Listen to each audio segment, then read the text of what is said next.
તો ખેતી કરીને કેવી રીતે લાખોપતિ બનવું તેનું ઉત્તમ ઉદાહરણ નવસારીના ખેડૂતે પૂરું પાડ્યું છે।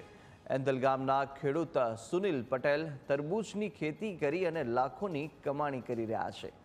લાલ જ નહીં પણ પીળા ઓરેન્જ તરબૂચની ખેતી કરી અને સુનિલ પટેલ 12 લાખની આવક મેળવી રહ્યા છે।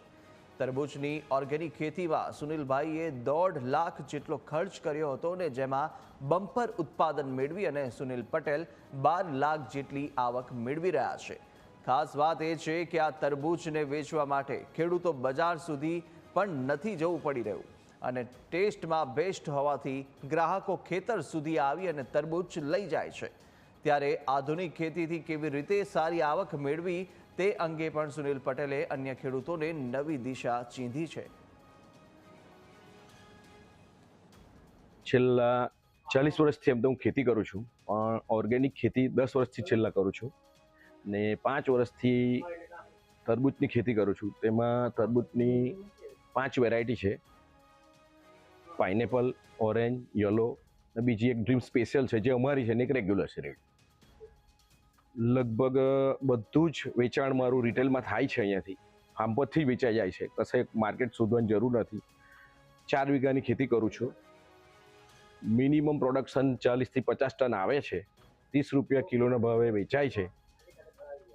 એટલે લગભગ 3 મહિનામાં 4 વીઘામાં 1.5 થી 2 લાખનો ખર્ચો આવે છે ને 10 થી 12 લાખ રૂપિયા નફો રહે છે। ડ્રીમ ફાર્મ એન્દર સુનિલભાઈ પટેલ છેલ્લા 5 વર્ષથી તરબૂચની વિવિધ વેરાયટીઓ બનાવે છે, જેમાં ઓરેન્જ, પાઇનેપલ અને એમનું એક સ્પેશિયલ એ લોકોનું પોતાનું જે પ્રોડક્શન છે ડ્રીમ ફાર્મ। તો એમાં આપણને એક તો પહેલું તો આપણને ઓર્ગેનિક તરબૂચ મળે છે અને ખાતરીના તરબૂચ મળે છે, વિવિધ વેરાયટી હોય અને સ્વાદમાં મીઠા હોય, ખાવામાં ખૂબ જ મજા આવે છે। તરબૂચનો વિસ્તાર ઘટવાનું મુખ્ય કારણ એ છે કે તરબૂચની અંદર થ્રિપ્સ કરીને એક ખાસ જીવાત આવે છે। જો એ વધારે ઉપદ્રવ થઈ જાય તો વહેલા ચાલતા બંધ થઈ જાય અને તરબૂચનું ઉત્પાદન ઘણું ઘટે। એટલે ખેડૂતો તરબૂચ મૂકીને હવે બીજા શાકભાજીના પાકો છે, ભીંડા છે, વેલાવાળા શાકભાજી છે, એ લાંબો સમય ચાલે અને વધારે ઉત્પાદન આપતા હોય એટલે ખેડૂતો નેચરલી બીજા પાક તરફ વળ્યા છે। પણ છતાંય જો તરબૂચની ખેતી કરે તો બાગાયત વિભાગ દ્વારા એમાં મલ્ચિંગ કરીને કરે તો મલ્ચિંગ માટે પણ આપણે ખેડૂતોને સહાય આપીએ છીએ। પ્રતિ હેક્ટર 20,000 રૂપિયા જેવી સહાય આપીએ છીએ ખેડૂતોને।